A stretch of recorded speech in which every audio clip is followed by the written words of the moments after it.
오늘 누가복음 강의 70번째 시간입니다. 악한 의인, 선한 죄인이라는 제목으로 하나님 말씀 나누겠습니다. 아들에게 부유함을 자랑하고 싶었던 아버지가 있었어요. 좀 철이 없는 것 같아요.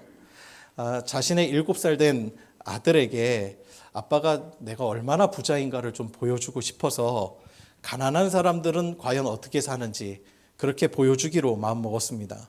그래서 자신의 그 거대한 저택에서 차를 몰고 가난한 친구가 사는 작은 시골 농장으로 갔다는 거예요. 그곳에서 나무로 만든 그 작고 허름한 집에서 함께 잠을 잤습니다. 거기에는 TV도 없고요. 멋진 가구나 카페트도 깔려져 있지 않았습니다. 다른 전자기기가 없었기 때문에 함께 이야기를 나누면서 밤을 새웠습니다. 그곳에서 이틀밤을 보내고 돌아온 아빠는 자신이 의도한 것을 깨달았는지 궁금해서 아들에게 시골집에서 보낸 이틀이 어땠느냐 하고 물었습니다. 그 아들이 대답해요. 아빠 너무 좋았어요. 아빠가 말합니다. 아들아, 이제 가난이 무엇인지 깨달았니? 거기서 너는 무엇을 보았니? 그때 이 아들이 이렇게 얘기하는 거예요. 네, 아빠. 우리 집에는 개가 한 마리뿐인데 그 집에는 4마리나 있었어요. 우리 집 뒷마당에는 수영장이 있는데 그 집 뒤에는 끝없이 이어지는 개울이 있었어요. 우리 집에는 전등이 있는데 그 집에는 멋진 별들이 있었어요. 우리는 밤에 각각 제각각 TV를 보는데 그들은 모두 둘러앉아 재밌게 대화하며 놀았어요. 그리고 그 아들은 마지막으로 아버지에게 이렇게 말했다고 합니다. 아빠, 우리가 얼마나 가난한지 알게 해주셔서 감사해요. 우리는 이 이야기를 통해서 부유함에 대한 아버지와 아들의 시각 차이를 발견하게 됩니다. 아버지에게 부유함이란 편안한 삶입니다. 그러나 아들에게 부유함이란 평안한 삶입니다. 재물로 편안한 삶을 만들 수는 있지만 평안한 삶을 살 수는 없습니다. 우리나라는 지금까지 세계사에서 유례가 없는 초고도, 초고속 성장을 이룬 나라입니다. 국가 경쟁력은 전 세계에서 10손가락 안에 꼽힐 정도로 선진국입니다. 그러나 그 이면엔 우울증과 자살률이 OECD 국가 중에서 부동의 1위를 항상 차지하고 있습니다. 이를 근거로 미국의 베스트셀러 작가이자 유명 칼럼니스트인 마크 맨스는 우리나라를 전 세계에서 가장 우울한 나라라고 표현을 했습니다. 그리고 그 이유 중 한 가지를 이렇게 꼽아요. 한국인들은 모든 분야에서 1등 아니면 나머지 숫자는 무의미한 숫자가 되고 만다는 겁니다. 서양에서는 어떤 분야의 1등이 되지 않더라도 그 과정에서 얻은 경험을 매우 의미 있게 여기는 반면에 한국은 그 시간과 경험을 무가치하게 여겨버린다는 것입니다. 물론 그런 경쟁적인 사고가 사회를 빠르게 성장시킨 건 사실이지만 1등에 들지 않는 대다수의 사람들은 허무함에 빠져들게 되더라는 것이죠. 성장과 평안이 반비례하는 경우는 우리나라 외에도 많습니다. 이스라엘과 이란의 지금 대립을 보세요. 강력한 무기 개발로 나라가 평안해졌습니까?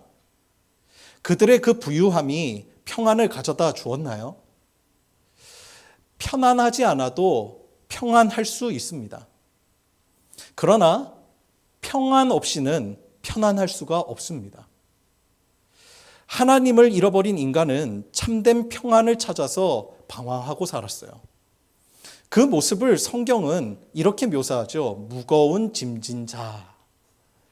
많은 것을 얻었고 가졌지만 도리어 그 얻은 것에 눌려서 힘들어하는 인간의 모습을 표현한 것입니다.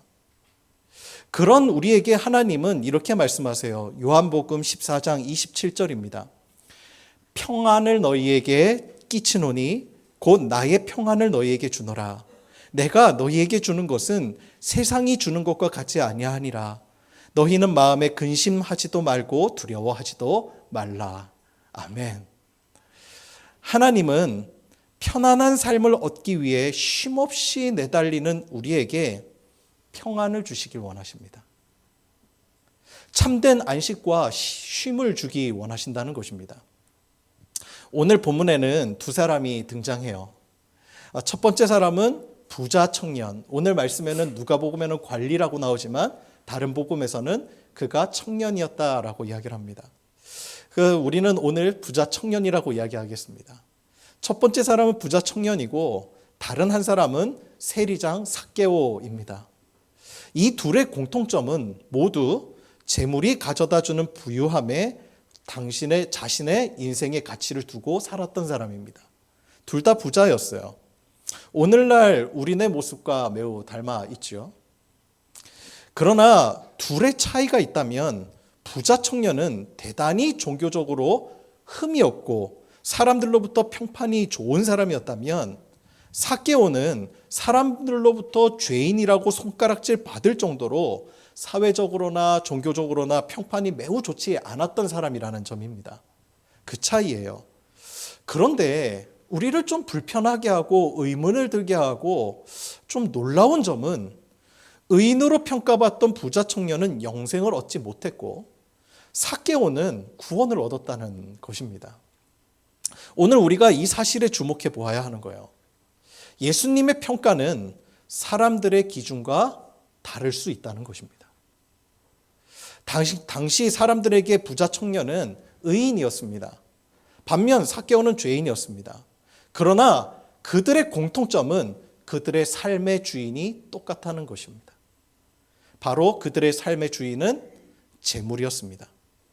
우리가 주목해 보아야 할 것은 그가 대단히 종교적이고 대단히 열심히 있고 평판 좋은 교인이라 할지라도 삶의 주인이 바뀌지 않는 한 예수님이 보시기에 그는 세상 사람과 별반 다르지 않다는 점입니다. 반대로 비록 세상에서 탕자와 같이 호랑방탕하게 살았다 할지라도 그의 잘못을 스스로 깨닫고 돌아와서 그의 삶을 예수 그리스도를 자신의 삶의 주인으로 모시는 그 사람은 지금 하나님 앞에서는 의인으로 인정함을 받는다는 것입니다. 예수님을 만나기 전에 이 부자 청년과 삭개오는 사람들이 평가하는 겉모습은 달랐을지라도 우리의 내면을 보고 계신 하나님 앞에서는 그들이 보기에 똑같은 사람이었다는 것입니다. 좀 더 충격적으로 표현하자면 저는 이렇게 표현하고 싶어요.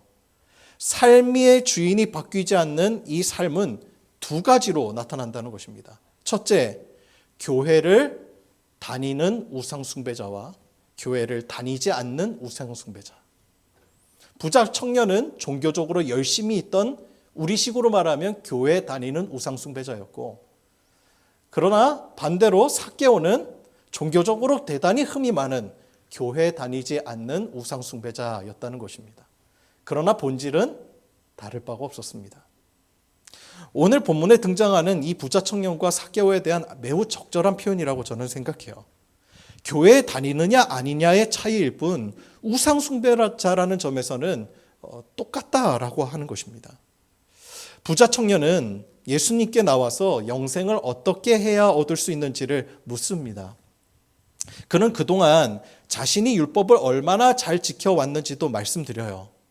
그런데 예수님은 그에게 다소 충격적인 제안을 하세요. 오늘 말씀의 22절에 보면 이렇게 나옵니다. 예수께서 이 말을 들으시고 이르시되 내게 아직도 한 가지 부족한 것이 있으니 내게 있는 것을 다 팔아 가난한 자들에게 나눠주라. 그리하면 하늘에서 내게 보화가 있으리라. 그리고 와서 나를 따르라 하시니. 아멘. 여러분, 부유함이 영생을 가로막는 장애물이라는 이 말씀이 이해가 되십니까? 그렇다면 반대로요, 가난해야만 영생을 얻을 수 있다는 말입니까?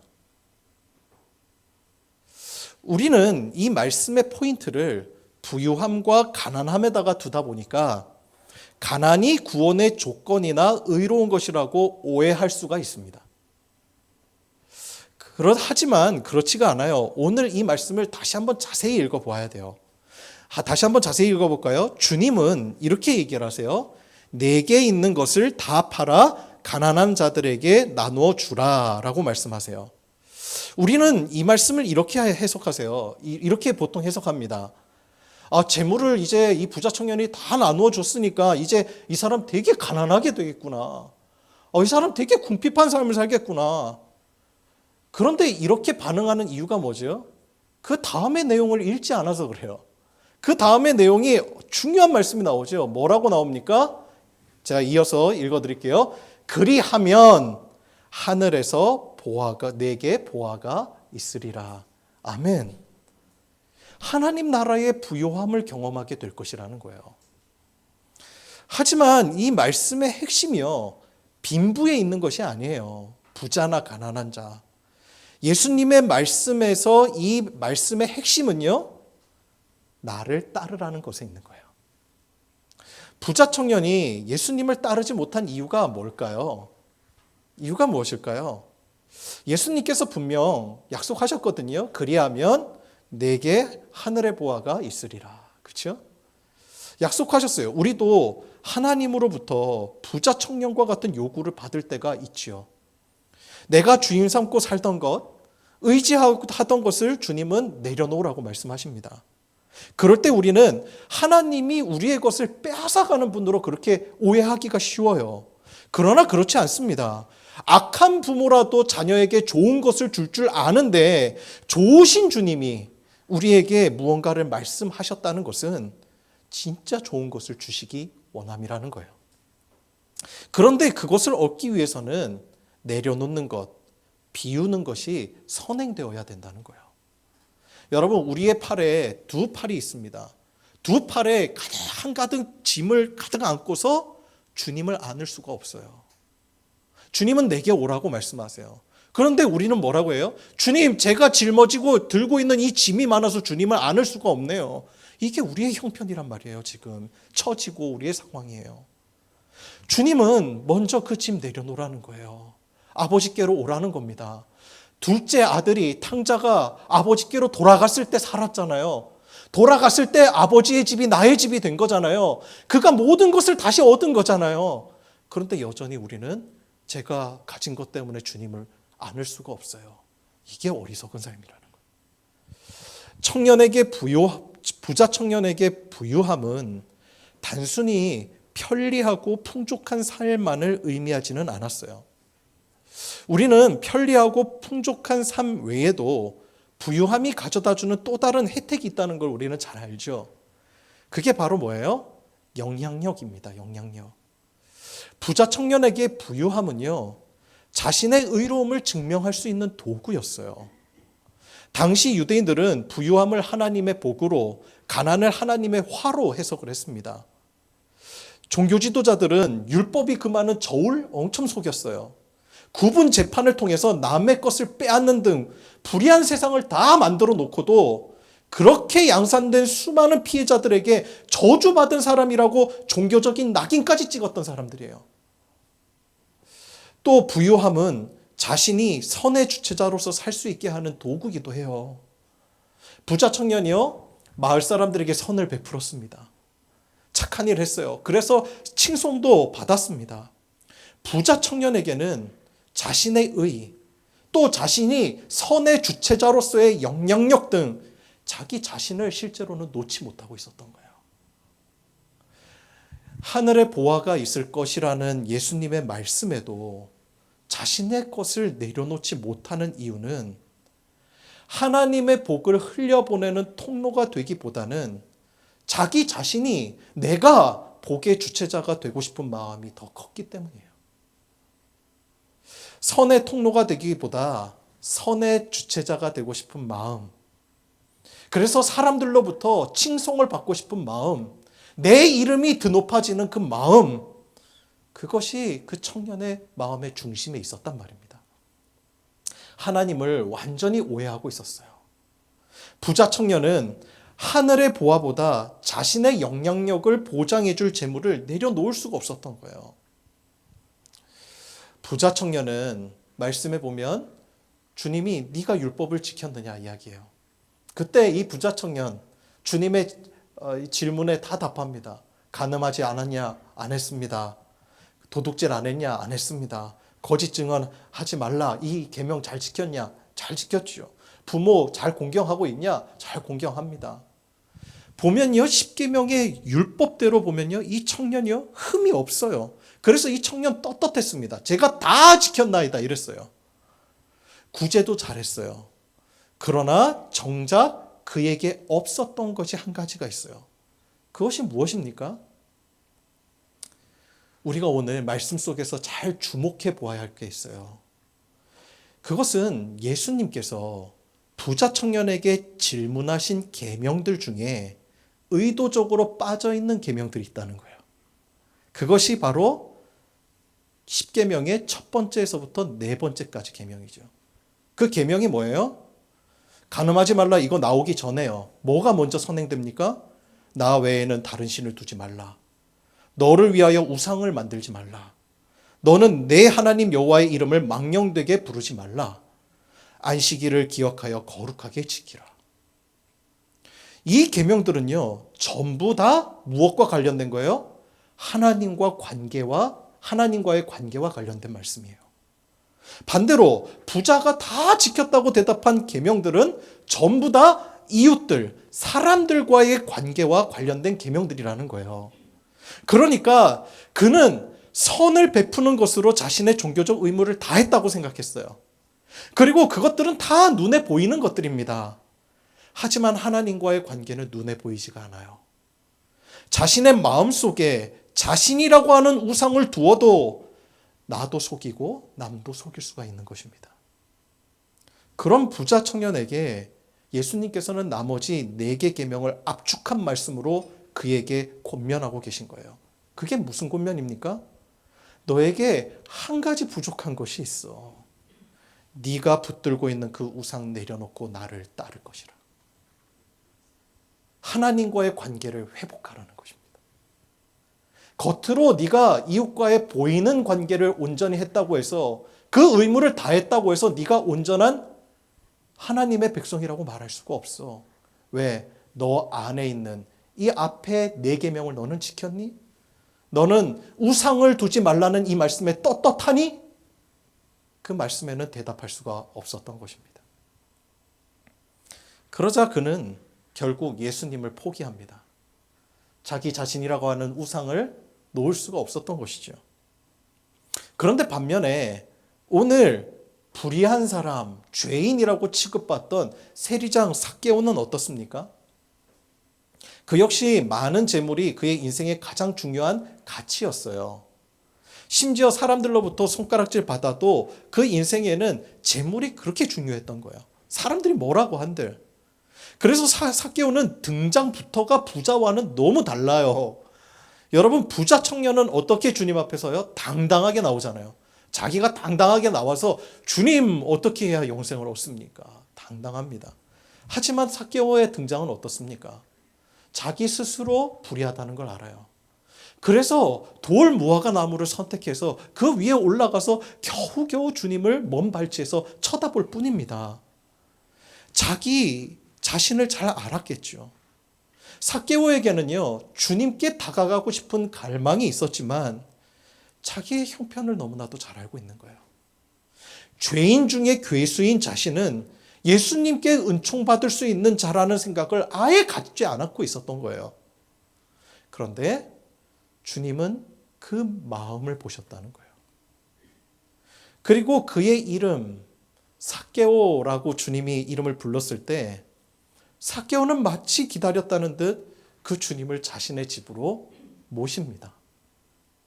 그리고 주님이 요구하시지도 않는데도 부자 청년과는 너무나도 다르게 스스로 이런 고백을 하고 있더라는 거예요. 우리 8절을 보실까요? 우리 8절의 말씀 다 같이 한번 봉독해 보겠습니다. 시작. 삭개오가 서서 주께 여짜오되 주여 보시옵소서, 내 소유의 절반을 가난한 자들에게 주겠사오며 만일 누구의 것을 속여 빼앗은 일이 있으면 내 갑절이나 갚겠나이다. 아멘.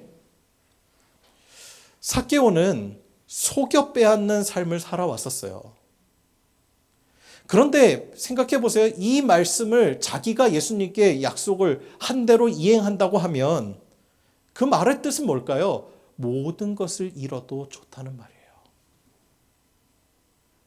여러분, 이 삭개오의 고백에서 여러분은 무엇을 보셨습니까? 재물을 다 버린 것을 보았습니까? 가난하게 되었다는 사실을 보았습니까? 아닙니다. 주님이 왜 그에게 구원이 임했다고 말씀하셨습니까? 그의 선한 행실 때문인가요? 그가 마을 사람들에게 자신의 것을 다 나눠주고 가난한 자들을 위한 복지를 실현하겠다는 그의 선한 의지 때문인가요? 아닙니다. 주님은 그걸 보신 게 아니에요.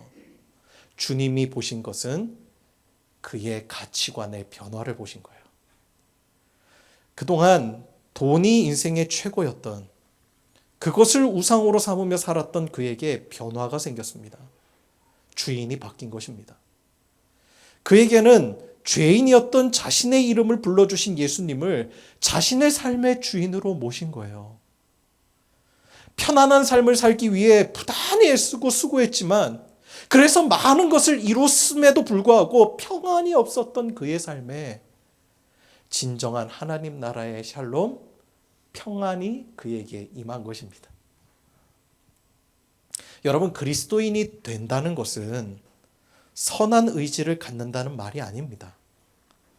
종교적 의무를 이행해서 구원을 얻겠다는 다짐도 아닙니다. 성경은 우리에게 분명히 말해요. 우리로서는 선한 의지를 가질 가망성도 없고 종교적 의무를 이행해서 구원받을 수도 없다고 성경은 선언하고 있어요. 우리로서는 가망성이 없어요. 선한 의지는 우리에게서 나오는 것이 아니라 우리를 거듭나게 하시는 예수 그리스도를 통하여서 흘러나오는 것입니다. 감리교회를 세우신 존 웨슬리 목사님, 1741년 자신의 모교인 옥스퍼드 대학 채플에서 전한 유명한 설교가 있어요. 그 제목이요, 제가 몇 번 아마 소개해 드렸을지도 몰라요. 명목상의 그리스도인이라는 제목입니다. 그 설교에는 명목상의 그리스도인과 참 그리스도인의 특징이 무엇인가를 명확하게 나눠줍니다. 제가 그 설교를 읽다가요, 책으로 웨슬리 목사님 설교 집이 있거든요. 그 집을 읽다가 제가 충격받았어요. 명목상의 그리스도인에 대한 내용 때문에 제가 충격받았거든요.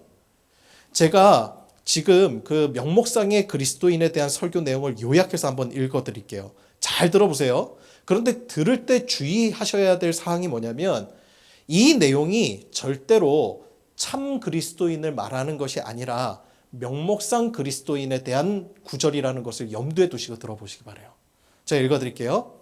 명목상 그리스도인은 성경이 금하는 모든 일을 하지 않는다. 하나님의 이름을 망령되이 일컫지 않는다. 그는 축복하고 저주하지 않는다. 그는 함부로 맹세하지 않는다. 그는 주의를 어기지 않으며 모든 간음과 음란한 것을 피할 뿐만 아니라 이런 것들을 간접적으로 지향하는 모든 말이나 모양도 피한다. 또한 모든 쓸데없는 말들을 피한다. 남을 욕하는 것, 남이 없는 데서 험담하는 것, 남에 관한 소문을 여기저기 퍼뜨리는 것, 독서를 입에 담는 것, 어리석고 실없는 농담과 익살 등 모든 것을 멀리한다. 그는 술 취하지 아니하며 방탕한 일과 탐식하는 일을 멀리한다. 그는 가능한 한 모든 싸움과 언쟁을 피하며 모든 사람과 더불어 평화롭게 살려고 노력한다. 남에게서 해를 입는 경우에도 그는 복수하지 않는다. 또 욕하는 일을 하지 않으며 큰 소리로 야단치지 않으며 조소하지 않는다. 그는 어떤 누구에게도 의도적으로 악을 행하거나 해롭게 하거나 마음을 아프게 하지 않는다. 그는 선을 행할 때 값싸고 손쉽게 인정을 베푸는 정도로만 하는 것이 아니라 모든 수단을 다하여 남에게 도움을 줄 수 있도록 많은 사람의 유익을 위하여 애쓰며 수고를 아끼지 않는다. 어떤 일에든 게으르지 아니하며 선을 행할 기회가 있는 대로 모든 사람에게 모든 종류의 선을 행한다. 그는 근성이 악한 자를 훈계하며 무지한 자를 가르치며 흔들리는 자를 굳세게 하며 선한 자들을 격려하며 괴로워하는 자를 위로한다. 그리고 믿음을 통하여 이미 구원받은 자들을 사람들을 북돋우며 범사에 그리스도의 복음을 더욱 드높이도록 하는 일에 수고를 아끼지 않는다. 여러분, 제가 왜 충격받았는지 아시겠죠? 여러분, 이 정도면 완벽한 그리스도인 아닙니까? 제가 오죽했으면 이 글을 읽는데 내가 지금 챕터를 잘못 읽고 있나? 그런 생각이 들었어요. 그러면서 한 가지 질문이 떠올랐어요. 아니, 이 정도로 완벽하게 말씀을 지켜내는 사람이 명목상의 그리스도인이라면 도대체 참 그리스도인은 어떤 사람을 말하는 것일까? 존 웨슬리 목사님은요, 이 모든 것에 한 가지만 포함하면, 그러나 이 한 가지가 없으면 전부가 아니라는 거죠. 이 한 가지가 있어야 참 그리스도인이라고 설교합니다. 그 딱 한 가지가 뭘까요? 하나님을 사랑하는 것입니다. 하나님을 사랑하는 것에서 비롯되지 않는 열심은 다른 종교의 종교심과 다를 바 없다는 거예요. 다른 종교도 보라는 겁니다. 선을 행한다는 거예요. 이 모든 행위가 하나님의 사랑을 내가 입었기에 그 사랑 때문에 내 성품이 변화됐고 흘러나온 것이에요. 만약 그렇지 않다면 이 모든 행위는 율법이 되고 만다고 이야기하고 있는 겁니다. 여러분, 이 세상에 수많은 종교가 있는데 이 모든 종교에는 공통된 특징 한 가지가 있거든요. 그 특징이 뭘까요? 그것은 모든 종교에는요, 율법이 있다는 거예요. 극락을 가든 다음 생에 좋은 인간으로 태어나든 아무튼 생이 잘 되려면요, 이 율법을 다 따라야 된다고 이야기를 해요. 착한 일 하고 108배하고 시간 맞춰서 향도 피우고 경전도 외우고 돈도 갖다 바쳐야 되고. 여러분, 그런 질문 여러분 해보신 적 있으십니까? 이 땅에 이렇게 많은 종교들이 있는데 왜 하나같이 지켜야 할 율법이 존재할까? 여러분 생각해 보셨어요? 왜 율법이 존재할까요? 율법이 왜 있죠? 율법이 갖고 있는 의미가 뭐지요? 여러분, 그 이유는 명확해요. 이 땅의 모든 종교에는 구원자가 없기 때문입니다. 나를 구원해 줄 구원자가 없다 보니까 스스로 탈출해야 돼요. 그러다 보니 구원의 길로 인도하는 매뉴얼이 필요하다고 이야기를 해요. 그것이 모든 종교가 갖고 있는 율법인 거죠. 율법을 통해서 자기 의를 쌓다 보니 어느새 종교적 열심과 행위만 남은 거예요. 그것이 자기의 의로움이 되고 자기의 업적이 되고 구제하는 것조차 자기의 만족, 죄책감을 덜어내는 도구가 되더라는 것입니다. 불교에서는요, 내가 선을 해가는 거, 나의 업적이고 나의 자랑이어도 괜찮습니다. 그게 내가 업이거든요. 그걸 쌓아야 되거든요. 업이에요. 그러나 성경에서는요, 자기 자신을 그 자체를 자기 자신을 우상 삼는 거라고 얘기해요. 그것조차도 가망이 없는 거예요, 우리에게는. 이슬람은 거룩한 전쟁, 그걸 성전이라고 하죠. 성전이라는 이름으로 폭탄 테러를 일으킵니다. 그렇게 하면 천국에서 7 처녀들의 환대를 받으며 살 수 있다는 율법 때문인 거죠. 저는 진짜 그 율법 자체를 들으면 무섭지 않아요? 아니, 천국 가서 7 처녀랑 결혼 생활을 한대요. 한 사람 사는 거랑도 힘든데, 어떻게, 없죠? 네. 진짜, 네. 여러분, 자신의 구원을 위해 다른 사람의 생명을 빼앗아 버리는 행위를 서슴없이 하는 거예요. 이것이야말로 철저하게 정욕적이고 육신적인 거 아니에요? 그런데 율법이 우리를 구원해 주지 못하는 결정적인 이유가 있어요. 그것은 율법이 죄의 문제를 해결해 줄 수 없기 때문이에요. 다시 말하면 아무리 선한 일을 한다고 해도, 공덕을 쌓는다고 해도 죄가 사라지나요? 아니에요. 절대 안 사라져요. 제가 잘 알고 있는 어느 교우 중에 정형외과 의사가 있어요. 정형외과로 꽤 알려진 병원의 병원장이십니다. 이분이 교회 권사님이신데 지역사회를 위해서 의료봉사 많이 하셨어요. 지역의 소외계층들 무료로 진료해주고 상태가 심각한 분들 선정해서 수술 무상으로 섬기기도 했습니다. 그 수술 비용을 병원이 감당한 거죠. 또 선교사님들 그렇게 섬기는 분이셨어요. 그런데 어느 주일에 교회에서 그 권사님을 위한 탄원서에 사인을 해달라는 요청이 광고가 나온 거예요. 깜짝 놀랐어요. 사연을 들어보니까 그동안 교통사고 환자들 그 상태를 부풀려서 이 보험금을 많이 청구할 수 있도록 그렇게 이제 하신 거죠. 법을 어기신 겁니다. 그로 인해서 재판에 넘겨졌고요. 유리한 판결을 받기 위해 그분이 평소 지역사회에 좋은 일도 많이 했다는 내용의 탄원서를 작성하게 된 거예요. 그런데 그럼에도 불구하고 유죄라는 판결은 뒤집을 수가 없는 거예요. 탄원서가 판결에 좋은 영향을 끼친 것은 사실이지만 그렇다고 해서 그분의 죄가 사라진 것은 아니라는 거예요. 선한 행위와 율법이 우리를 구원하지 못하는 결정적인 이유가 바로 여기에 있는 거예요. 우리의 선한 행위로는 우리의 죄를 사해주지 못하기 때문입니다. 그래서 로마서 8장 1절에서 2절에 보면 사도 바울이 무엇이라고 고백하지요? 이렇게 이야기합니다. 잘 들어보세요. 그러므로 이제 그리스도 예수 안에 있는 자에게는 결코 정죄함이 없나니 이는 그리스도 예수 안에 있는 생명의 성령의 법이 죄와 사망의 법에서 너를 해방하였음이라. 아멘. 속사람이 변하지 않으면, 거듭나지 않으면 겉의 선한 행위로는 고행이나 우리가 달성해야 할 챌린지가 되고 말아요. 그게 전부예요. 그렇기 때문에 여러분, 우리 그리스도인은 종교인이 아닙니다. 왜지요?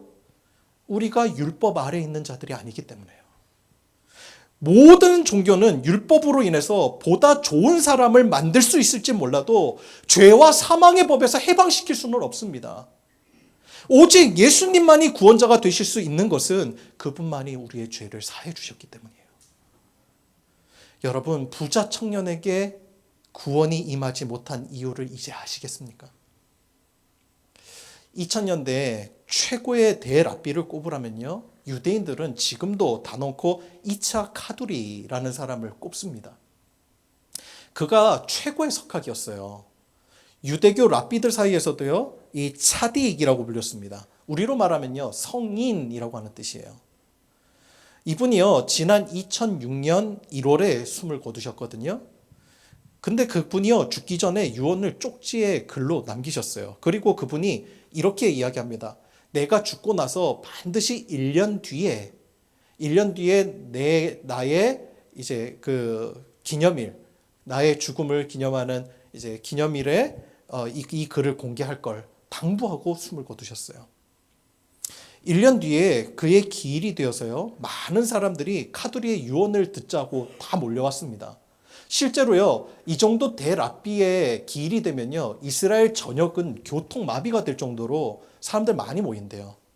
그런데 이 유언이 1년 뒤에 개봉이 되니까 사람들 얼마나 기다렸겠어요. 완전히 미어 터질 정도였답니다. 사람들이 엄청 기다린 거예요. 랍비 중 한 사람이 떨리는 마음으로 쪽지를 이렇게 열었어요. 근데 그 속에 단 한 문장이 써 있었다는 거예요. 예슈와 메시아. 메시아는 바로 예수님이다. 그 글이었던 거죠. 너무나 충격적인 글이었던 거예요, 그들에게는. 내용이 너무나 충격적이었기 때문에 랍비들은요, 이 내용을 다르게 해석해서 발표하기 시작했어요. 예슈아를 이름이라고 명칭하지 않고 그 이름의 뜻이 뭐죠? 예수, 구원이잖아요. 그러니까 메시아는 구원이시다, 이렇게 발표하고 맙니다. 여러분, 최고의 랍비 정도가 되면요, 율법을 통해서 깨닫게 되는 것이 한 가지가 있어요. 그것은 자기가 어떤 존재인가를 깨닫게 돼요. 이 율법을 내가 가르치고 행하지만 이 율법으로는 자신의 속사람을, 율법을 온전히 살아낼 수 없는 존재라는 것을 깨닫게 되는 거예요. 예수님 당시 당대 최고의 랍비 중 한 사람인 이 니고데모가 밤중에 예수님을 찾아오잖아요. 그에게 오랫동안 풀리지 않던 질문이 있었어요. 그것은 내가 어떻게 해야 영생을 얻을 수 있습니까? 라는 거였어요. 최고의 랍비였기 때문에 자신에게 이런 질문이 있어도요, 밝힐 수가 없었던 거예요. 그래서 사람의 눈을 피해서 언제 오지요? 밤중에 주님 찾아옵니다. 그때 주님께서 뭐라고 대답하시죠? 예수께서 대답하시되 진실로 진실로 내게 이르노니 사람이 물과 성령으로 나지 아니하면 하나님 나라에 들어갈 수가 없느니라. 여러분, 이 말씀이 무슨 뜻이지요? 우리는 말씀과 법을 지키며 살아갈 수가 없는 존재라는 거예요. 그래서 예수님의 영이신 성령님이 우리 안에 오신 거예요. 그분이 오심으로 하나님의 말씀을 따라 살 수 있도록 우리를 인도하신다는 겁니다. 그래서 로마서 8장 3절에서 4절에 보면 사도 바울이 분명하게 이렇게 이야기를 해요. 제가 읽어드릴게요. 율법이 육신으로 말미암아 연약하여 할 수 없는 그것을 하나님은 하시나니 곧 죄로 말미암아 자기 아들을 죄 있는 육신의 모양으로 보내어 육신의 죄를 정하사 육신을 따르지 않고 그 영을 따라 행하는 우리에게 율법의 요구가 이루어지게 하려 하심이라. 아멘, 아멘. 우리로 할 수 없는 것을 주님이 이루시기 위하여 육신의 몸을 입고 이 땅에 오셨다는 거예요. 이게 복음이에요. 여러분, 우리가 사랑하며 살 수 있습니까? 어떻게 초대교회는 인종, 언어, 신분, 빈부, 지위를 막론하고 하나가 될 수 있었지요? 사람이 할 수 없는 일을 성령이 하신 것입니다. 이러한 성령의 사람들이 모인 곳이 바로 교회인 것이에요. 율법을 섬기는 종교인이 아니란 말입니다. 언젠가 교회가 위기라고 하는 말들이 너무 많죠. 물론 맞습니다. 그런데 왜 위기라고 말하는 거지요? 몇몇 목사님들의 윤리적인 어떤 타락, 문제 때문입니까? 교회는 그 몇몇 목사님들에게 흔들릴 정도로 약하지 않아요. 그러면 부흥이 잘 안 돼서입니까? 아닙니다. 진짜 교회의 위기는 성령을 따르지 않고 율법을 쫓는 것에서 비롯되는 거예요. 교회가 종교가 되어버렸단 말입니다. 여러분, 말씀을 마무리하겠습니다. 하나님 나라는 어떤 곳입니까? 바리새인이 던졌던, 예수님께 던졌던 이 질문이 지금까지 이어져 오고 있습니다. 누가복음은 하나님 나라를 우리에게 끊임없이 설명해 주고 있습니다. 그 나라는 나의 선한 의지로 세워지는 나라가 아닙니다. 우리의 삶의 주인인 나를 내려놓고 주님의 다스리심을 받는 자들로 세워지는 나라라고 믿습니다. 나를 지우고 주님을 온전한 나의 삶의 주인으로 모시는 우리 모든 더불어 기쁜 교회 교우 되시기를 주님의 이름으로 축원합니다. 기도하겠습니다.